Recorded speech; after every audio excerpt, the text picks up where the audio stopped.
आवाज़ कंफर्म करिएगा।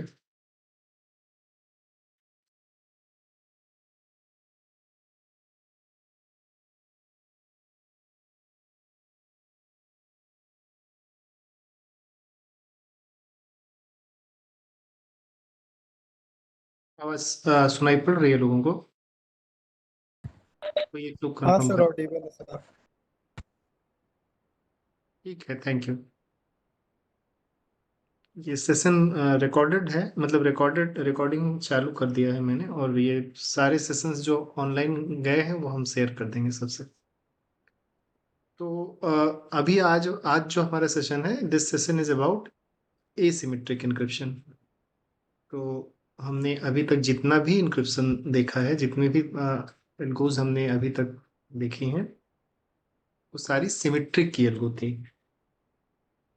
कुछ एल्गोज जो हम लोग ऑलरेडी देख चुके हैं उनको मतलब ऐसे ही रिव्यू के लिए एक बार लिखते हैं। जैसे हमने देखा था सिमेट्रिक की एल्गोरिथम में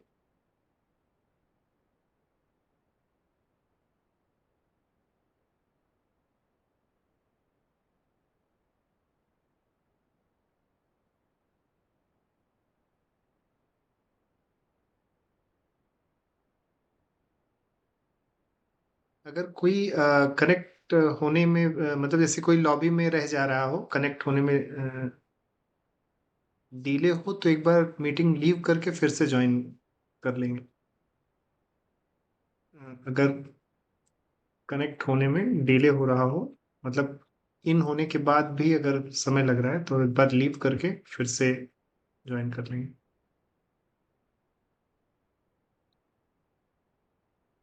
तो हम ये कह रहे थे कि अब तक हमने whatever algorithm we have studied so far, that was symmetric key algorithm.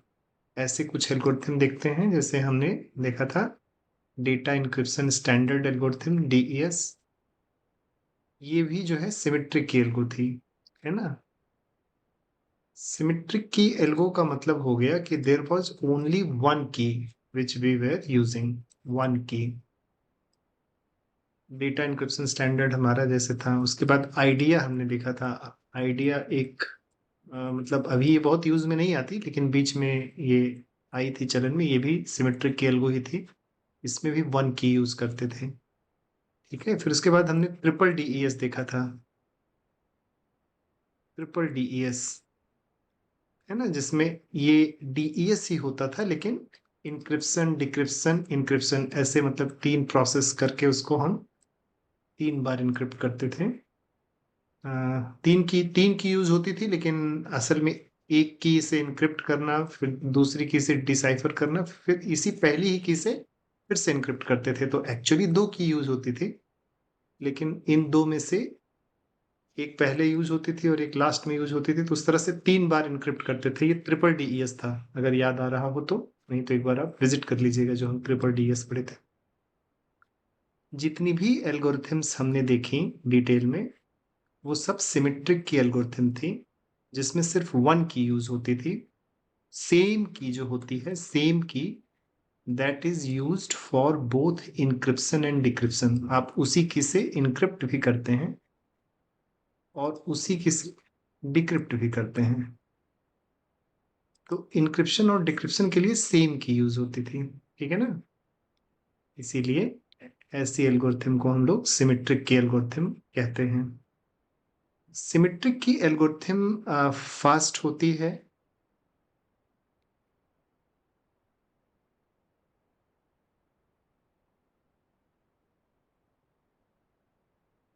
अगर वॉइस बीच में ब्रेक हो या कुछ इंटरप्शन फील हो, तो एक बार चैट बॉक्स में हमको बता दीजिएगा। बाकी हम ये मान रहे हैं कि सब कुछ ठीक है।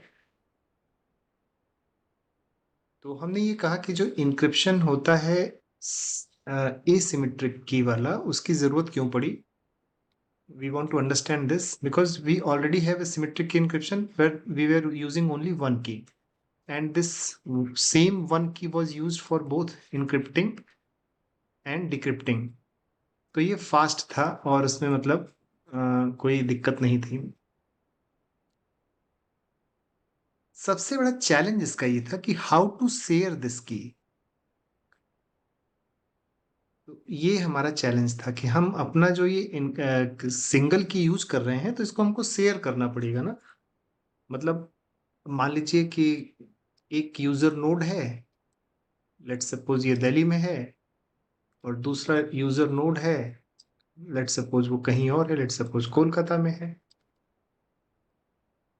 मान लीजिए एक इंक्रिप्शन एल्गोरिथम हम यूज कर रहे हैं जिसमें लेट्स सपोज कोई की है, मान लीजिए एक की है हेलो। अब ये की यूज की जा रही है, इसकी जानकारी हमको यहां भी भेजनी पड़ेगी। तभी तो जो message, whatever message we are going to encrypt with this key, same key will be required to decipher this message also. So this key should be passed on to another location. So the passing of this key was a challenge because when we pass on this key from one place to another place, there was possibility that this key can get compromised. कोई attacker, कोई user जान सकता है कि वो की क्या है और वो की compromise की जा सकती है। इसलिए कोई ऐसा तरीका निकाला जाना चाहिए था encryption में कि मेरी की मेरे पास ही रहे, दूसरे वाले की दूसरे वाले के पास ही रहे। हम कोई की एक्सचेंज ना करें, लेकिन इसके बाद भी हम लोग मैसेज जो है भेज सकें और रिसीव कर सकें। We are not going to exchange the keys, but there should be some mechanism with the help of which we can send the text from one place to another place in such a way that we don't need to exchange the key. Without exchanging the key, we want to send the message from one place to another place. Single की अगर है तो की exchange करनी पड़ेगी। मतलब asymmetric algorithm की यहाँ ज्यादा जरूरत पड़ी, क्योंकि सिमेट्रिक एल्गोरिथम में की शेयरिंग एक चैलेंज थी। हम एसिमेट्रिक एल्गोरिथम का यूज करके भी की शेयरिंग करेंगे, लेकिन उसका पर्पस इफिशियंसी होगी, वो एक अलग बात होगी। लेकिन अभी के लिए ये है कि जो एसिमेट्रिक की है उसको लाने के पीछे पर्पस क्या था। उसके लाने के पीछे पर्पस ये था कि हम जो सिमेट्रिक की थी जिसमें हम सिर्फ वन की यूज करते थे, only single key was use, same key was use for encryption also and same key was use for decryption also. But the challenge was how to share that one key. कैसे हम मतलब दोनों जगह, तो जैसे मैंने बताया कि कोई एक यूजर दिल्ली में है, कोई दूसरा यूजर कोलकाता में है, तो वहां से वहां तक की अगर भेजी जानी है किसी तरह से, मैसेज पे भेजी जा रही है, टेलीफोन से एक्सचेंज की जा रही है, तो बीच में वो ईव्स ड्रॉप होने की संभावना होती है। Attacker can know the key. तो एसिमेट्री की का पर्पस ये था कि पहले यूजर की पहले यूजर के पास ही रहे, दूसरे यूजर की दूसरे यूजर के पास ही रहे, ये की एक्सचेंज ना किया जाए। We don't need to exchange the key, but then also communication should happen in a encrypted manner. So what was the technique, what should we do for that? तो उसी चीज को सॉल्व करने के लिए एसिमेट्रिक की का कॉन्सेप्ट आया। तो एसिमेट्रिक की का कॉन्सेप्ट ये कहता है कि अब हमारे पास सिंगल की नहीं रहेगी, we will not have only one key, we will have two key. अब अपने पास दो की होगी, इसीलिए इसे हम एसिमेट्रिक एन्क्रिप्शन कहते हैं, क्योंकि इसमें दो की हैं और दोनों की अलग अलग हैं। दीज टू की आर डिफरेंट।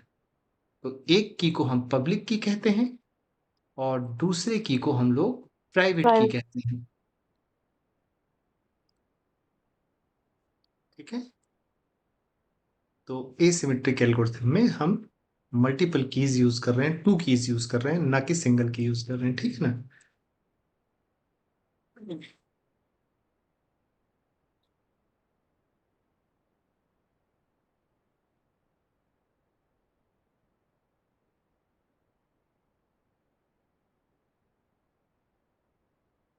तो मैं आप जैसे हमने आपसे कहा कि अब तक हमने जितना भी इंक्रिप्शन यूज किया है वो सारे सिमेट्रिक के इंक्रिप्शन थे। चाहे वो डीएस हो, चाहे वो आइडिया हो, तो चाहे वो ट्रिपल डीएस हो, सारे वो सिमेट्रिक के इंक्रिप्शन थे। तो आज हम शुरू करेंगे एसिमेट्रिक के इंक्रिप्शन। तो कैसे डिफाइन किया जा रहा है इसको, कि इसकी डेफिनेशन इस तरह से बताई जा रही है कि जो एसिमेट्रिक की इंक्रिप्शन है, जो एसिमेट्रिक की इंक्रिप्शन है, it is also called public की encryption. So it is a type of encryption that uses two different keys. कौन कौन सी दो डिफरेंट कीज यूज हो रही है? एक को हम लोग पब्लिक की कहते हैं और एक है हमारी प्राइवेट की। ठीक है ना। अब यहाँ ये लिखा जरूर गया है, it is used for encrypting, sorry, it is used for encrypting the data, और दूसरे को कहा जा रहा है कि it is used for decrypting the data. But you can use either way, means कि अगर आप प्राइवेट की से इनक्रिप्ट करते हैं तो उसको पब्लिक की से डिक्रिप्ट कर सकते हैं, और अगर उसको आपने पब्लिक की से डिक्रिप्ट कर रखी है, मतलब इनक्रिप्ट कर रखी है, तो प्राइवेट की से डिसाइफर कर सकते हैं। ये बोथ वे वर्क करेगी। यहाँ पे ये बात जान जान लेना ठीक रहेगा। ऐसा नहीं है कि ये लिखा गया है कि it is used to encrypt the data so it is going to encrypt, it can work both way. वो भी हम देखेंगे। तो अभी के लिए हमारे लिए ये जानना जरूरी है कि एसिमेट्रिक की एल्गोरिथम, वो हमने अब तक जितनी भी एल्गोरिथम पढ़ी है जो कि सिमेट्रिक की एल्गोरिथम थी, जिसमें कि सिर्फ एक की यूज होती थी, उससे सबसे बड़ा फर्क क्या है इसमें, कि यहाँ पे एक से ज्यादा की, टू की यूज हो रही है। एक की को हम पब्लिक की कहते हैं, दूसरे को हम लोग प्राइवेट की कहते हैं। ये इनका नाम पब्लिक की और प्राइवेट की क्यों है, इसको भी समझ लेते हैं। पब्लिक की अपने नाम के अनुरूप ये पब्लिक रहती है, that means it is known to all, it is known to all. Known to all means हम इसको पब्लिकली कहीं प्लेस कर देंगे, कहीं भी इसको, मतलब this can be shared, this is actually shared, without sharing this we cannot have the proper communication. So to have a proper communication we have to share the public key. तो इसलिए इसको public key कहते हैं, that means it is known to all, it is actually shared, इसको हम share करते हैं, इसलिए ये पब्लिक की कहलाती है। प्राइवेट की को प्राइवेट की क्यों कहते हैं, क्योंकि एक्चुअली इसे शेयर नहीं करते हैं, दिस इज नॉट शेयर्ड, ये है नॉट शेयर्ड, नॉट शेयर्ड, और इट इज सीक्रेट, ये कभी भी शेयर नहीं की जाती, ये एकदम सीक्रेट रखी जाती है, ठीक है ना, इसीलिए इसको हम प्राइवेट की कहते हैं। तो किसी भी जो एसिमेट्रिक की एल्गोरिथम में जो दो कीज यूज की जाती हैं, उन दो कीज में पब्लिक की तो सबके साथ शेयर की जाती है, और प्राइवेट की बिल्कुल नहीं शेयर की जाती। काम कैसे करता है, ये बिल्कुल मतलब वो जो अब तक हमने थोड़ी सी मैथमेटिक्स देखी थी, हमने देखा था कि जब हम सिमेट्रिक की खत्म किए और एसिमेट्रिक शुरू किए, थोड़ी सी अर्थमेटिक्स हमने पढ़ी थी, जो हमने कहा था कि इसमें आगे यूज में आएंगी। तो उनमें तमाम अर्थमेटिक्स में सबसे इंपॉर्टेंट अर्थमेटिक है प्राइम नंबर्स की, और प्राइम नंबर्स के फैक्टराइजेशन की।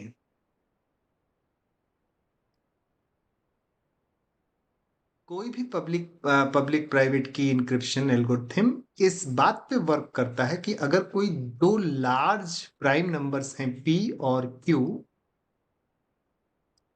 और इनको अगर हम मल्टीप्लाई कर दें तो जो कुछ भी इसका प्रोडक्ट आता है, इसका फैक्टराइजेशन कर पाना बहुत हार्ड होता है।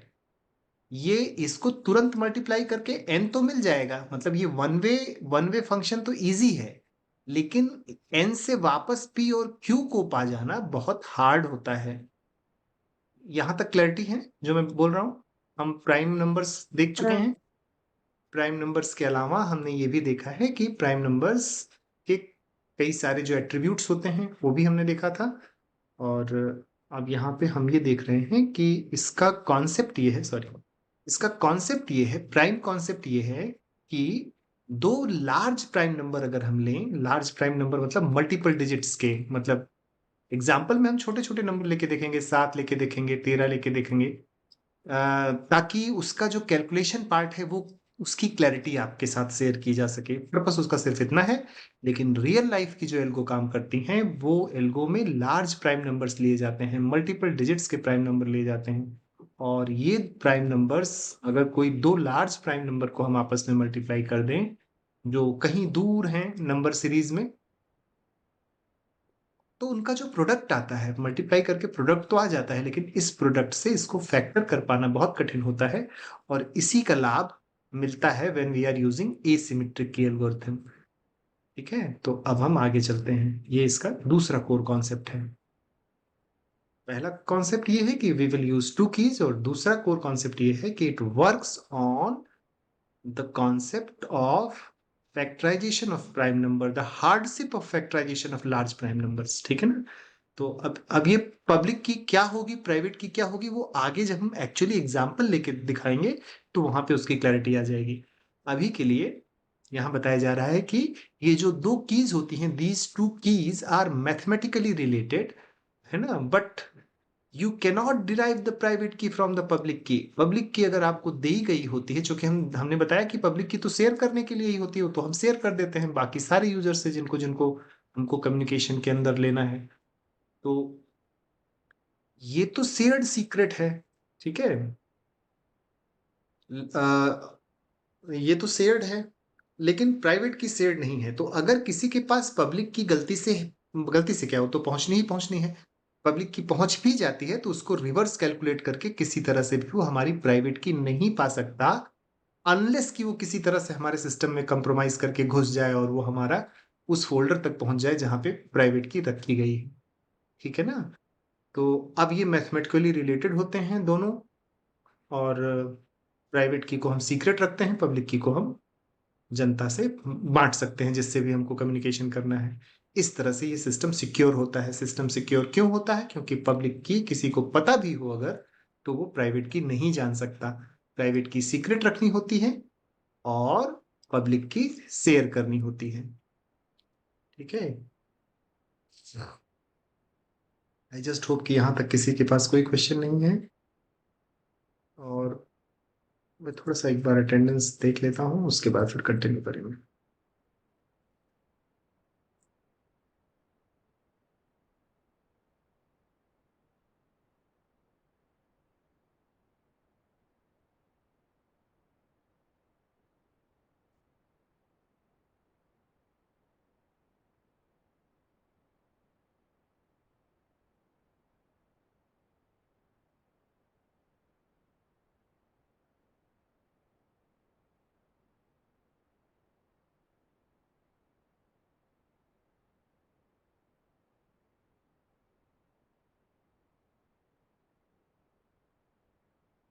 तो आगे बढ़ते हैं, कैसे ये काम करता है, हाउ डज इट वर्क्स, उसके बारे में थोड़ा सा यहाँ पे चर्चा की जा रही है कि how does this work, how does this this asymmetric encryption works. तो एसिमेट्रिक एन्क्रिप्शन में हम क्या करते हैं कि we generate pair of keys, जिनमें से एक पब्लिक की होगी, एक प्राइवेट की होगी। ये कैसे जनरेट होता है, इसके कई सारे टूल्स होते हैं। जैसे आप ओपन एसएसएल सर्च करिएगा गूगल पे, तो उससे भी जनरेट करते हैं।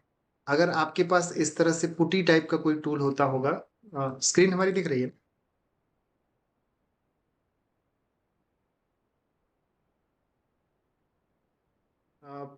इनफैक्ट पुटी नहीं, विनएससीपी से एक पुटी जेन निकालते हैं, विनएससीपी बस। हाँ, नहीं, आप चेक करिएगा इसको। तो उसके कई तरीके हैं। एक तो है ओपन एसएसएल, इससे भी पब्लिक प्राइवेट की पेयर जनरेट कर सकते हैं। इसके अलावा पुटी जेन एक टूल होता है, डी जनरेटर, इससे भी पब्लिक प्राइवेट की जनरेट की जाती है रियल लाइफ में।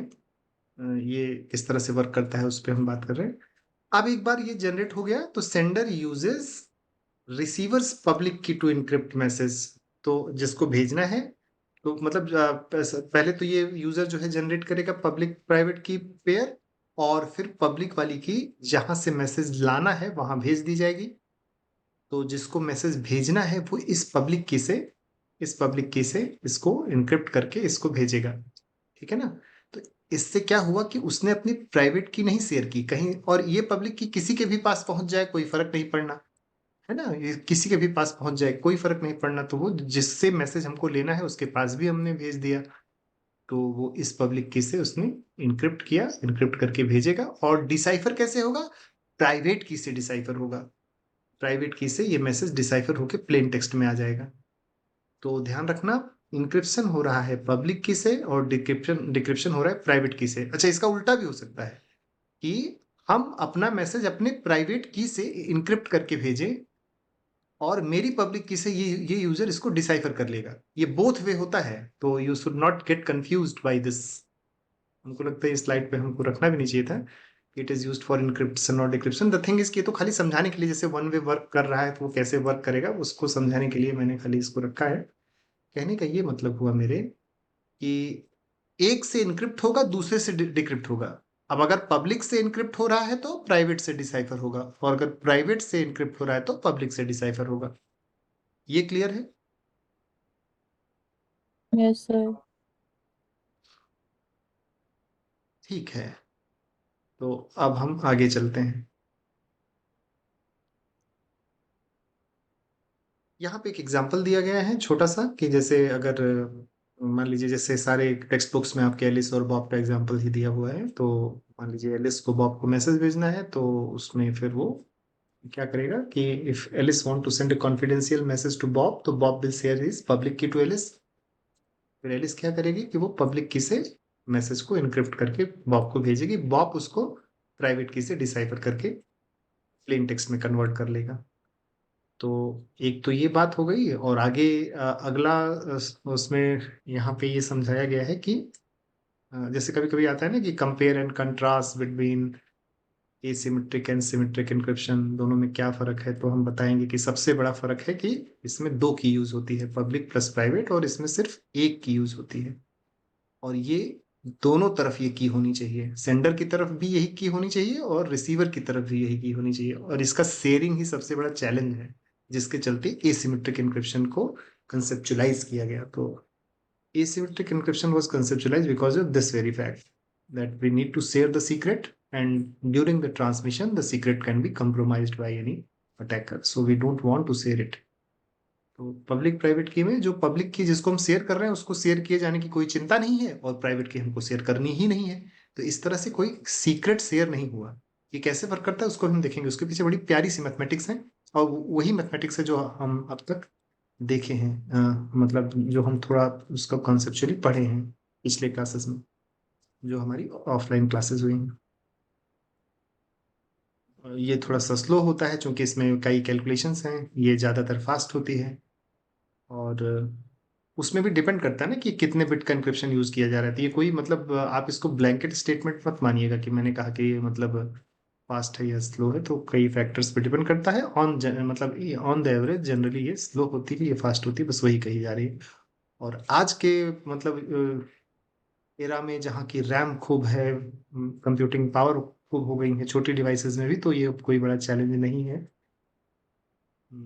यूज केस बताया जा रहा है तो मतलब कई इसके यूज केस हैं, सिक्योर की एक्सचेंज, डिजिटल सिग्नेचर, एसएसएल, और आपका टीएलएस, मतलब लगभग जितने भी सीक्रेट एक्सचेंज आज इंटरनेट पे हो रहे हैं, सब में एसिमेट्रिक एन्क्रिप्शन यूज में आता है। डेटा एट स्टे, जहां पे हम मतलब डेटा स्टे कर रहा है, हमारा रुका हुआ है, बैकअप है, जैसे बैंक के बैकअप्स या ऐसे, तो वहां पे इसको यूज कर सकते हैं सिमेट्रिक एन्क्रिप्शन, है ना। अब आज के समय में सिमेट्रिक एन्क्रिप्शन जो data, if data is on fly then asymmetric encryption is used generally, and if data is static which stays on the disk, in general we use symmetric encryption। ये हो गया। इसके कुछ एग्जांपल दिए जा रहे हैं, आरएसए और जैसे ईसीसी है, और यहाँ पे एईएस डीएस ये सब हम पढ़ चुके हैं। इसमें हमारे सिलेबस में आरएसए है, हम सिर्फ आरएसए पढ़ेंगे, और अब आगे हम आरएसए ही देखने जा रहे हैं, ठीक है ना। तो एसिमेट्रिक के इंक्रिप्शन में आरएसए,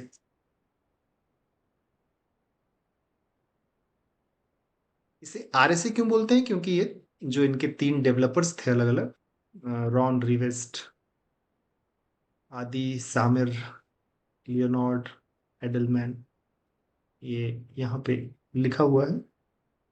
रॉन रिवेस्ट में रिवेस्ट का आर लिया, आद, आदि सामिर में सामिर का एस लिया, और लियोनार्ड एडलमैन में ए ले लिया, तो ये बन गया आर एस ए।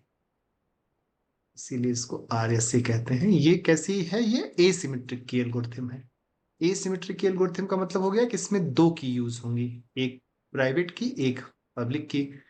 तो कैसे करते हैं, जैसे मैंने कहा कि ये प्राइम नंबर के कॉन्सेप्ट पे काम करता है। तो हम क्या काम करते हैं, पहला काम ये है कि what we do, we take two large prime numbers like p and q, this p and q, these are two large prime numbers, they will be of multiple digits, multiple digits के दो large prime number होंगे। फिर हम N calculate करेंगे, यही N modulus कहलाएगा, मतलब हम इसी इसी का मॉड हम लेंगे।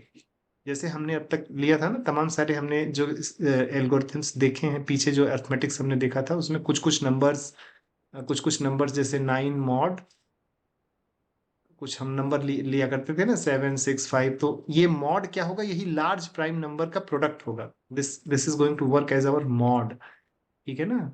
तो पी और क्यू ये दोनों लार्ज प्राइम नंबर्स हमने लिए, और फिर हमने एन कंप्यूट किया, कैसे, पी क्रॉस की क्यू करके। तो ये दोनों खुद बहुत बड़े बड़े प्राइम नंबर्स हैं, तो इनका प्रोडक्ट भी एक बहुत बड़ा नंबर आएगा, जो कि कंपोजिट नंबर होगा, लेकिन इसका फैक्टर करना बहुत कठिन होगा, क्योंकि इसके फैक्टर में तो ये दो बड़े नंबर आने वाले हैं। तो अगर किसी कंप्यूटर के लूप में आप लगा के इसको फैक्टराइजेशन करवाइएगा ट्रेडिशनल मेथड से, तो कंप्यूटर काम करता ही रह जाएगा बहुत समय तक, वो इसका फैक्टर कर पाना कठिन होगा।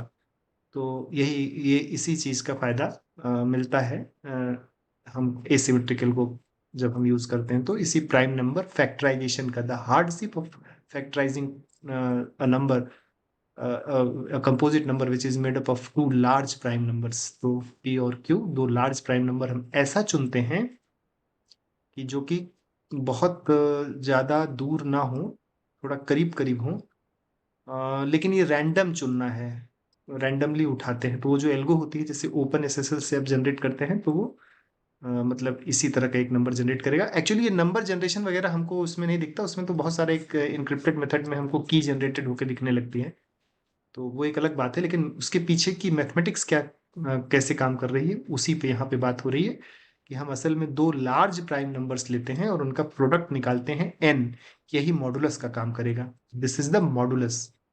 तो the modulus N is computed as P cross Q. और फिर यूलर्स टोशन कैलकुलेट करते हैं। यूलर टोशन, अगर आपने पिछले अर्थमेटिक्स क्लासेस में हमने इसको रख दिया है लास्ट, सॉरी, लास्ट स्लाइड पे।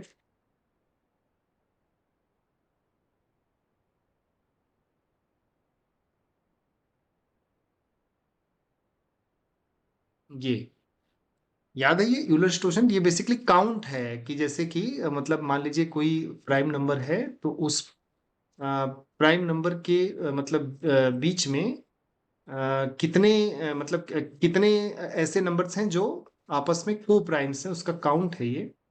तो वो काउंट चाहे आप काउंट करके एग्जॉस्टिवली निकालिए, और चाहे इस फॉर्मूला से निकाल लीजिए। तो यहाँ पे ये वाला जो फॉर्मूला यूज हो रहा है, ये अलग अलग नंबर्स के लिए अलग अलग तरीके हैं इसको निकालने के। ये अगर आपको याद हो, तो हम 12 नंबर स्लाइड पे था ये, हमने जो आपसे शेयर किया होगा, या 13 पे था, इलस्ट्रेशन जो पढ़ाया गया है,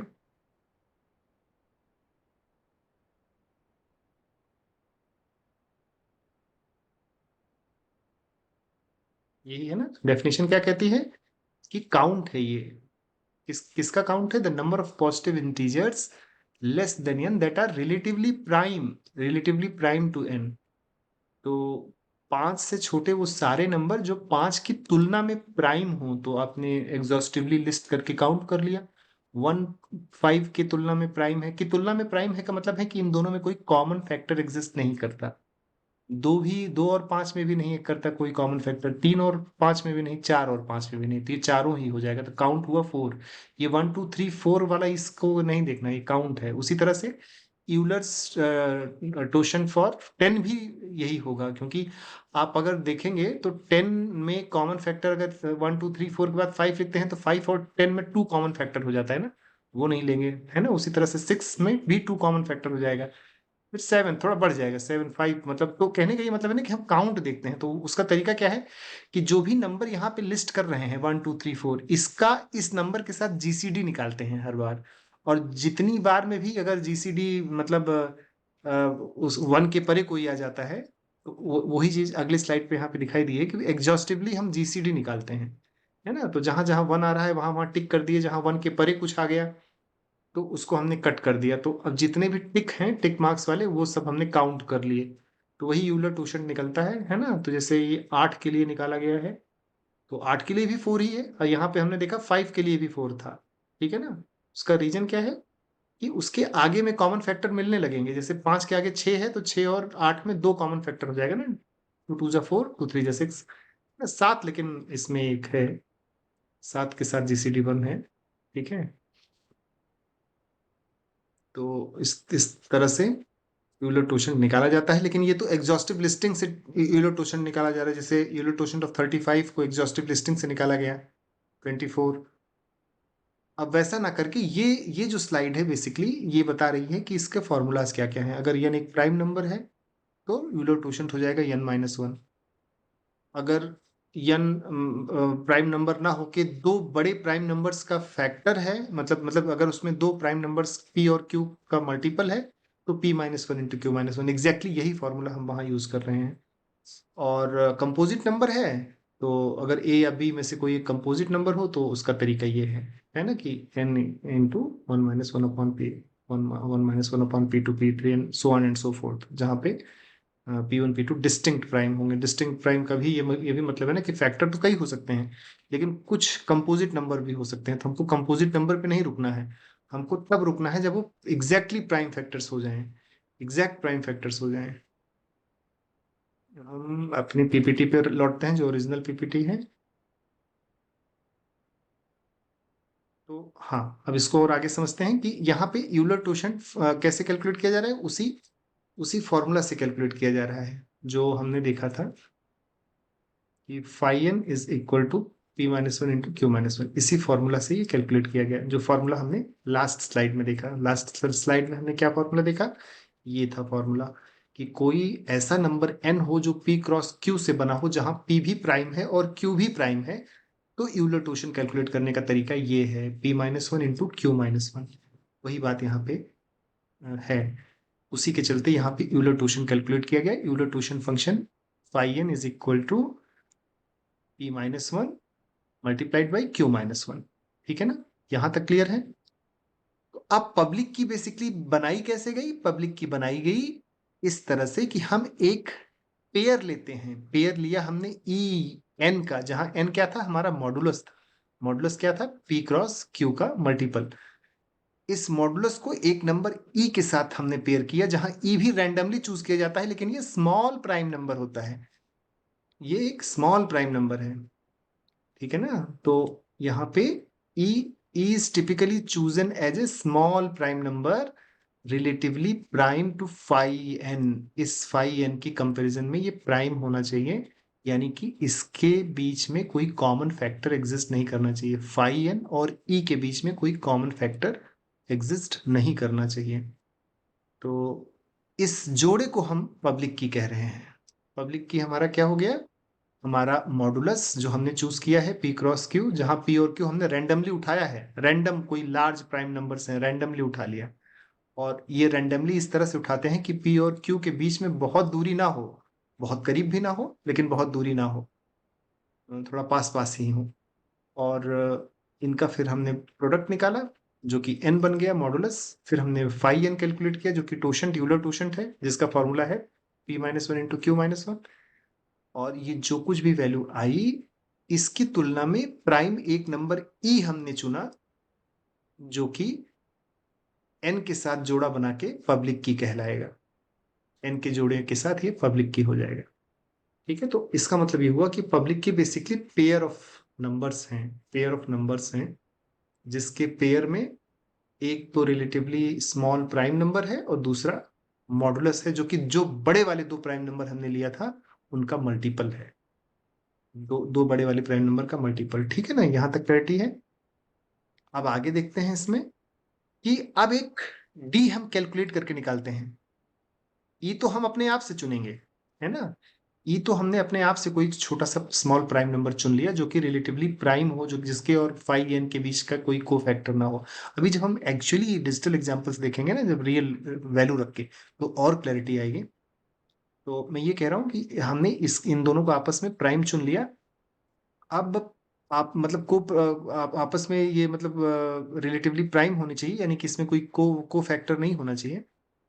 अब उसके बाद डी कैलकुलेट करते हैं। कैसे कैलकुलेट करते हैं, आपने हमने अभी जो पीछे अर्थमेटिक्स देखी थी उसमें हमने इनवर्स नंबर कैलकुलेट करने का, मॉडुलो मॉडुलो इनवर्स कैलकुलेट करने का हमने मेथड देखा था। तो मॉडुलो इनवर्स का मतलब ये हो गया कि कोई भी दो नंबर जिसके ऊपर किसी तरह का ऑपरेशन किया जाए, मल्टीप्लिकेशन ऑपरेशन किया जाए और एडिशन ऑपरेशन किया जाए, जो भी किया जाए, तो हमारा तो इस केस में मल्टीप्लिकेशन ऑपरेशन है। अगर मल्टीप्लिकेशन ऑपरेशन करने के बाद आइडेंटिटी आ जाए, आइडेंटिटी अगर मतलब जैसे मल्टीप्लिकेटिव आइडेंटिटी 1 होती है और एडिटिव आइडेंटिटी 0 होती है। आइडेंटिटी का मतलब ये हो गया कि इनमें से किसी एक नंबर को किसी दूसरे नंबर के साथ ऑपरेट करने पे वही नंबर फिर मिल जाए। जैसे x into one is equal to X, है ना, जैसे 5 into one is equal to 5। तो 1 क्या कहलाता है? आइडेंटिटी कहलाता है, मल्टीप्लिकेटिव आइडेंटिटी। उसी तरह से 5 प्लस 0 इज इक्वल टू 5। तो 0 मतलब ऑपरेट किया हमने 5 के साथ तो 5 ही मिला ना। तो इसलिए 0 को एडिटिव आइडेंटिटी कहा जाता है। और यहाँ पे आइडेंटिटी मॉडुलो मतलब मतलब विथ मॉडुलो देखना है हमको।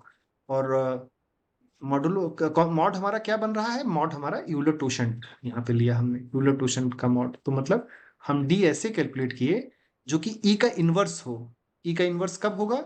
ई का इनवर्स किसके पे? मॉड मतलब फाई एन पे। ये कब होगा?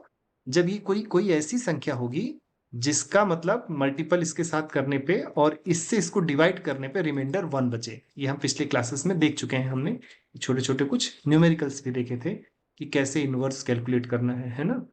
इनवर्स कैलकुलेट करने का मतलब ये हो गया कि इन दोनों नंबर्स का आपस में मल्टीपल करने के बाद इस नंबर से डिवाइड अगर करते हैं तो रिमाइंडर 1 आए। यही मॉडुलो 1 का इनवर्स है। तो बेसिकली जो D number D D D का कैलकुलेशन का मतलब ये हो गया कि हम actually modular multiplicative inverse calculate कर रहे हैं।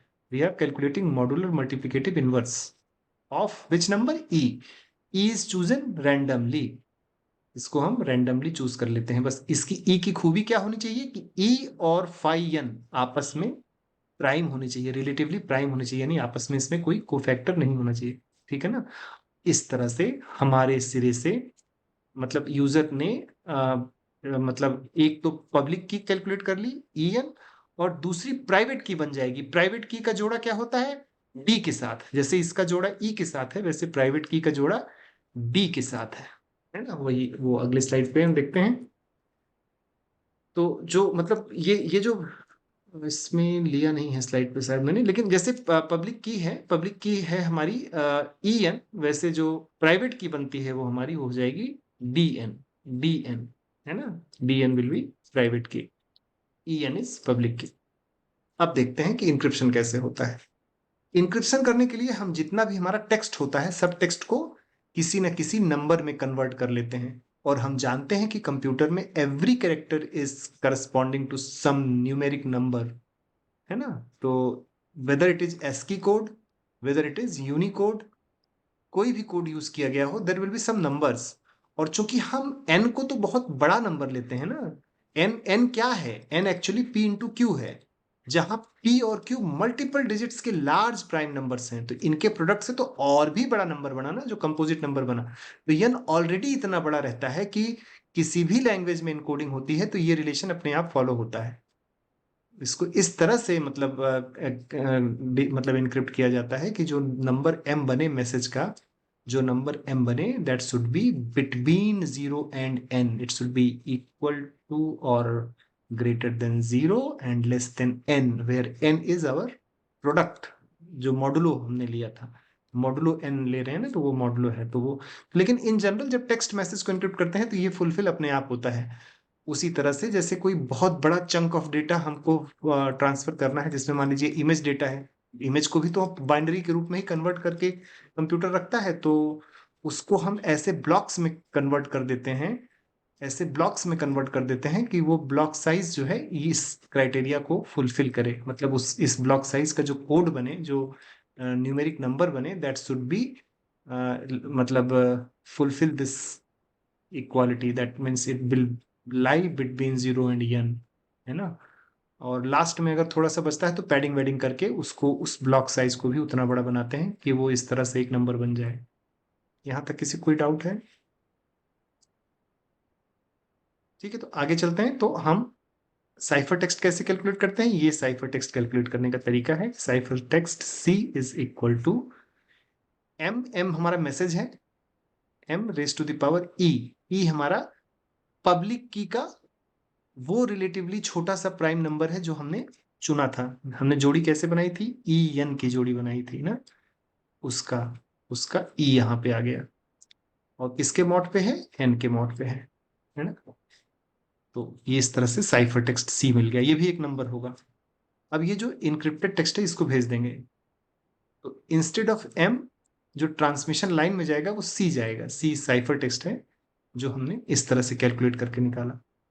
इस इक्वेशन को इस इक्वेशन को जब हम सॉल्व करेंगे तो वो वैल्यू आ जाएगी जो साइफर टेक्स्ट की वैल्यू होगी, ठीक है ना। तो m raise to the power e mod n, ठीक है।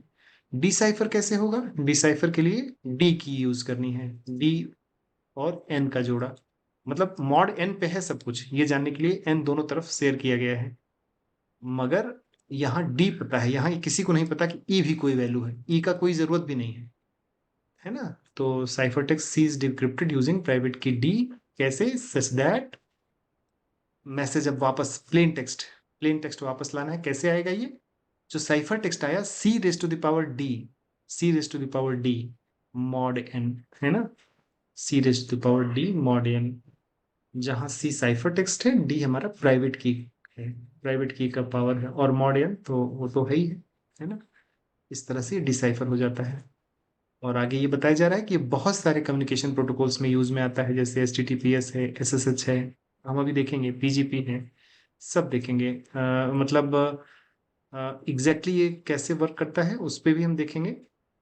और उसके लिए एक छोटा सा न्यूमेरिकल लेते हैं, जो न्यूमेरिकल एग्जांपल लेते हैं जहाँ पे हम सारे नंबर्स को चुनेंगे, यहाँ यानी कि हम ये चुनेंगे कि P क्या लिया जाए, है ना, P क्या लिया जाए, Q क्या लिया जाए। तो पी क्यू हम रैंडमली चूज करेंगे, फिर उसके बाद उससे हम एन जनरेट करेंगे, एन जनरेट करने के बाद फाई एन जनरेट करेंगे। कैसे जनरेट करेंगे, इस फॉर्मूला से, ठीक है, इस फॉर्मूला से फाई एन जनरेट करने के बाद फिर कोई एक नंबर ई रैंडमली चूज करेंगे, वो कैसे चूज करेंगे, जो कि इसकी तुलना में रिलेटिवली प्राइम हो, ठीक है। और फिर उसके बाद इस तरह से पूरा कैलकुलेट करते हुए एक इंक्रिप्शन और डिक्रिप्शन ये करके देखते हैं, और आज का सेशन वहीं पे हम लोग समाप्त कर देंगे, ठीक है। तो आगे देखते हैं, यहाँ पे वो एग्जाम्पल है। यहाँ पे हमने क्या काम किया कि हमने कोई भी दो रैंडम प्राइम नंबर पी और क्यू चूज किया, पी और क्यू। तो ये एग्जाम्पल चूंकि हमको कैलकुलेशंस करने हैं और हमारे लिए इजी रहे, therefore we are taking small numbers. Actually these numbers will be very large, something like this, something very big number, and another number will be also equally big, and just try to imagine that if two huge prime numbers are multiplied, this product will be far more huge, बहुत बड़ा एक number n बनता है, ठीक है ना। तो n तो बहुत ही बड़ा प्राइम नंबर होगा जिसका फैक्टराइजेशन कर पाना जो कंप्यूटर्स हैं उन वो उसमें काफी, मतलब ये अभी कौन ज्वाइन कर रहा है बदमाश, क्लास खत्म होने पे। फिर ये हो गया, ठीक है। p is equal to 3, q is equal to 11, हमने चूज किया, ये हमने चूज किया, ये रैंडमली चूजन है, ठीक है। फिर हम एन को कैलकुलेट करते हैं, कैलकुलेशन एन क्या होता है, पी इंटू क्यू, तो P3 है और Q11 है, तो ये प्रोडक्ट आ गया 33। रियल लाइफ में ये बहुत बड़ा प्रोडक्ट होगा जैसे मैंने आपसे बताया। फिर यूलर टोशन कैलकुलेट करते हैं, फाई एन चूंकि अब कैलकुलेट, चूंकि पी और क्यू हमारा दोनों प्राइम है, अगर दोनों प्राइम ना होते तो दूसरा फॉर्मूला यूज होता, अगर दोनों प्राइम है तो फॉर्मूला है P-1 इंटू Q-1, है ना, वो हम पिछले क्लासेस में जब अर्थमेटिक पढ़ रहे थे तो वहां देखे हैं इसको। तो P हमारा 3 है तो 3-1 2, और Q हमारा 11 है तो 11-1 10, तो इसका प्रोडक्ट हो गया 20, तो ये हो गया हमारा फाई एन, ये कैलकुलेट होके आ गया, ठीक है।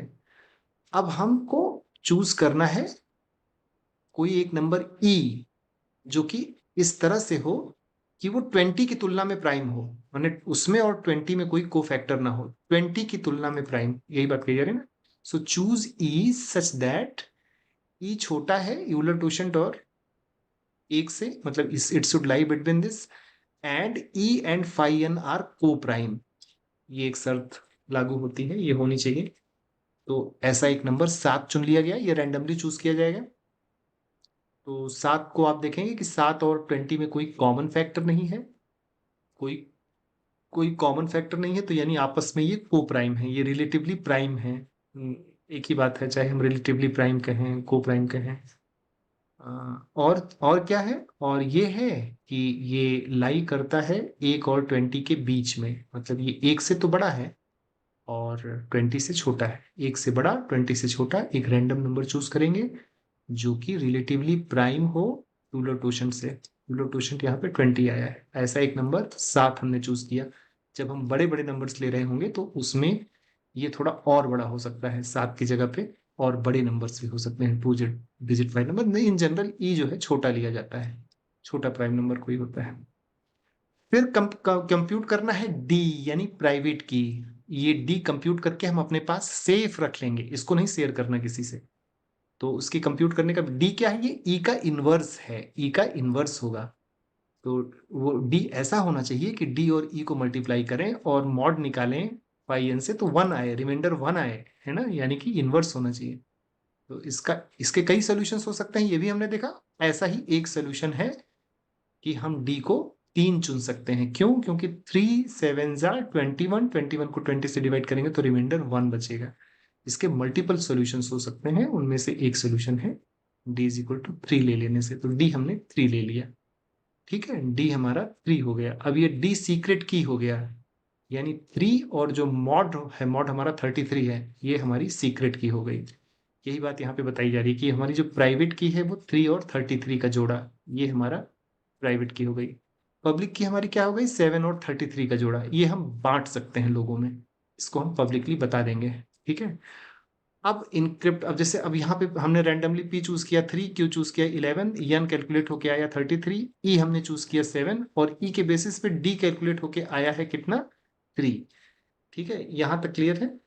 अब जब हमको इनसाइफर करना है, इनक्रिप्ट करना है, तो पब्लिक की से इनक्रिप्ट कर देंगे, पब्लिक की से इनक्रिप्ट कर देंगे, यानी 733 से इनक्रिप्ट करेंगे। और सॉरी, और डिक्रिप्ट करना है तो कैसे डिक्रिप्ट करेंगे, 333 से, यानी जो प्राइवेट की है उससे।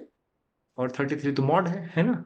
अब उसी तरह से अब यहाँ थोड़ा कैलकुलेट करके देखते हैं। जैसे आप देखेंगे कि अब हमको एक टेक्स्ट कैलकुलेट मतलब इनक्रिप्ट करना है, m इज इक्वल टू 2, छोटा इसलिए रखा जा रहा है ताकि कैलकुलेशन में इजी हो। ये m भी कोई बड़ा नंबर होगा, हर चीज को इन्वर्ट कन्वर्ट करेंगे तो जैसे स्मॉल a का जो ASCII कोड 65 होता है वो अपने आप में बड़ा है ना। तो m अभी के लिए 2 लिया जा रहा है। तो इसका साइफर टेक्स्ट में कन्वर्ट करना है, तो फॉर्मूला क्या है, हमने पीछे देखा था। फॉर्मूला हमारा क्या था, ये था फॉर्मूला साइफर टेक्स्ट में कन्वर्ट करने का, कि m plain text raise to the power e mod n, वही साइफर टेक्स्ट होगा। तो प्लेन टेक्स्ट 2 है, raise to the power 7 mod 33, इसको हम कैलकुलेट करेंगे, 2 raise to the power mod 33 तो 29 आएगा। आप इसको कैलकुलेटर से कैलकुलेट करके देख लेंगे, है ना। 2 इंटू 2 इंटू 2 इंटू 2 7 टाइम्स करेंगे और उसको 33 से डिवाइड करेंगे तो 29 रिमाइंडर आ जाएगा। अब ये 2 भेजना है, और 2 ना भेज के हमने 29 भेज दिया। अब रास्ते में जाएगा तो लोग इसको 29 पढ़ेंगे, यानी कि हमारा टेक्स्ट सीक्रेट रह गया, अब वो चला जाएगा। दूसरे सिरे पे साइफर टेक्स्ट पहुंचा 29। अब उसको रिकैलकुलेट करना है प्लेन टेक्स्ट, यानी मैसेज निकालना है उसको कि मैसेज एक्चुअली मैसेज आया क्या है। तो उसका तरीका क्या है, उसका तरीका हमने यहाँ पे देखा, m is equal to cipher text raise to the power private key mod n। ठीक है, तो साइफर टेक्स्ट हमारा 29, ये साइफर टेक्स्ट आया, और प्राइवेट की हमारी क्या थी, d इज इक्वल टू 3, तो वही 3 हमने लिखा मॉड 33। तो आप देखेंगे 29 इंटू 29 इंटू 29 3 बार करेंगे कैलकुलेटर पे, और फिर 33 से डिवाइड करेंगे तो रिमाइंडर 2 आएगा, जो कि हमारा क्या था, प्लेन टेक्स्ट था।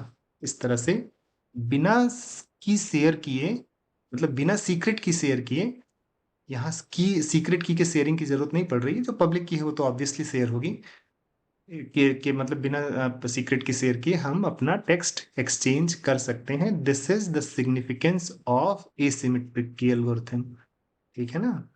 और चूंकि आप देख रहे हैं कि इस तरह का मॉडुलो वगैरह कैलकुलेट करना बहुत कॉम्प्लेक्स काम है, इसी चीज को वो चाइनीज रिमाइंडर थ्योरम, अगर आपको याद हो, जिसमें हम इस तरह के इक्वेशंस कैलकुलेट करते थे, वहां पे वो चाइनीज रिमाइंडर थ्योरम वर्क करती है।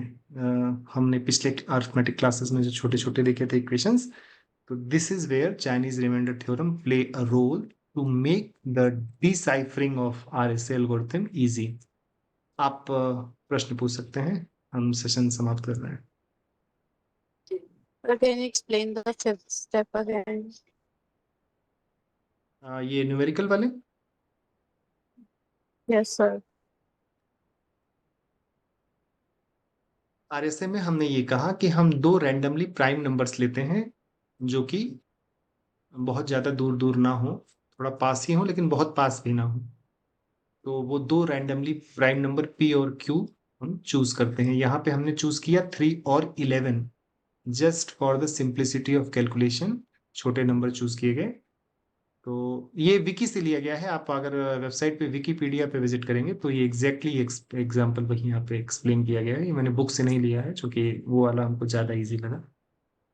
तो पी और क्यू दो नंबर्स हमने यहाँ पे लिए हैं, रैंडमली चूज किया 3 और 11। फिर हम कंप्यूट करते हैं एन दोनों का प्रोडक्ट, पी इंटू क्यू। यहाँ पे 3 और 11 लिया है तो 33। अब उसके बाद यूलर टोशन कैलकुलेट करते हैं। यूलर टोशन कैलकुलेट करने के लिए हमने अर्थमेटिक की जो क्लासेस ली थी उसमें एक्सप्लेन किया था, जैसे ये था यहाँ पे। ये यूलर टोशन कैलकुलेट करने का तरीका है। यूलर टोशन बेसिकली ये बताता है कि जो नंबर हम एन ले रहे हैं उस एन नंबर से छोटे एक और एन नंबर के बीच में वो सारे नंबर जो एन की तुलना में प्राइम हो, relatively prime to n but less than n but greater than zero, इसीलिए पॉजिटिव नंबर कहा जाता है। All the positive numbers which are smaller than this number n, that the count of those numbers is called Euler quotient, है ना। तो उसको calculate करने के ये तरीके बताए गए हैं कि अगर तो ये प्राइम नंबर है तो सीधे n-1 लिख दो। अगर ये प्राइम नंबर ना हो कि दो प्राइम नंबर का मल्टीपल है तो p-1 into q-1 Euler quotient हो जाएगा। यहाँ पे हमारे केस में, हमारे एग्जाम्पल में यही वाला फॉर्मूला यूज किया गया है यूलर क्वोशिएंट कैलकुलेट करने का। तो यहाँ पे वही यूलर क्वोशिएंट कैलकुलेट करने का formula p-1 into q-1 use किया गया है। p3 था, q11 था, 3-1 2 और 11-1 10, तो 20 आ गया। तो 20 हमारा फाई एन यानी यूलर क्वोशिएंट आ गया। उसके बाद हम ये जानते हैं कि हमको एक कोई रैंडम प्राइम नंबर छोटा वाला ई चुनना है। यहाँ तो सब छोटे ही हमने लिए हैं पी और क्यू, लेकिन एक्चुअल रियल लाइफ में पी और क्यू बहुत लार्ज होते हैं, मल्टीपल नंबर्स मल्टीपल डिजिट्स के होते हैं। तो और ये ई छोटा लिया जाता है, ई रिलेटिवली प्राइम। लेकिन ई कैसे चुनना है? जो 1 और 20 के बीच में हो, क्योंकि यूलर क्वोशिएंट 20 आया है ना, तो 1 और 20 के बीच में हो, लेकिन 20 की तुलना में प्राइम होना चाहिए। तुलना में प्राइम मतलब there should be no common factor between e and five n, that is 20। हमारे केस में हमने E7 चुना क्योंकि 7 ये क्राइटेरिया फुलफिल करता है। 7 1 और 20 के बीच में है और 7 और 20 में कोई कॉमन फैक्टर नहीं है, इसलिए E7 हमने चुन लिया। जो हमने E7 रैंडमली चुना, ये 7 जो है ये 33 के साथ मिलके पब्लिक की बनाता है। वही बात यहाँ पे बताई गई कि जो हमारी पब्लिक की हो गई वो 733 है। 33 क्या है, मॉड एन है ना। इसी मॉड पे हमको सब कुछ कैलकुलेट करना है। ठीक है। अब हमको प्राइवेट की चाहिए, तो प्राइवेट की हम कैलकुलेट करके निकालते हैं कैसे, इस फॉर्मूला से। यानी और वो प्राइवेट की है क्या, इनवर्स है। मॉडुलो फाइव एन पे इनवर्स है किसका, ई का। यानी कि इन दोनों को अगर हम मल्टीप्लाई करते हैं इन दोनों को, तो मल्टीप्लाई करने के बाद अगर फाइव एन से डिवाइड करेंगे तो रिमाइंडर 1 आएगा। यही मॉड एन मल्टीप्लीकेशन है और इसका मतलब ये हो गया कि ये इनवर्स है। ठीक है, यहाँ तक क्लियर है। तो अब इसके मल्टीपल सॉल्यूशंस हो सकते हैं। ऐसे कई नंबर डी हो सकते हैं जो इस क्राइटेरिया को फुलफिल करें। उनमें से एक solution, one solution is 3। D को 3 रखेंगे तो 7 3 21 और उसको 20 से भाग देंगे तो एक बचेगा। 7 3 21। If it is divided by 20 remainder will be 1। तो यहाँ से ये कैलकुलेट हो गया कि D3 आ गया। तो D3 आ गया, इसका मतलब प्राइवेट की हमारी बन गई ये इस जोड़े में 3 के साथ, ये प्राइवेट की हो गई। इसको किसी से शेयर नहीं करना, ये सबसे शेयर कर देना है। तो अब जब इंक्रिप्शन करना है, जिसको डेटा भेजना है वो क्या काम करेगा। मान लीजिए उसको 2 भेजना है, मान लीजिए उसको नंबर 2 भेजना है कि वो नंबर 2 भेजना चाह रहा है। तो साइफर टेक्स्ट कैसे कैलकुलेट करेंगे, 2⁻⁷ मॉड 33। यहाँ पे फॉर्मूला दिया गया है साइफर टेक्स्ट कैलकुलेट करने का। Cipher text C should be equal to message raise to the power E. E क्या है, पब्लिक की है, मॉड एन। वही पे यहाँ पे कैलकुलेट किया गया कि टू मैसेज 2 है, रेज टू द पावर 7। 7 हमारा पब्लिक की थी, यहाँ पे हमने देखा था कि ये पब्लिक की हम निकाले हैं।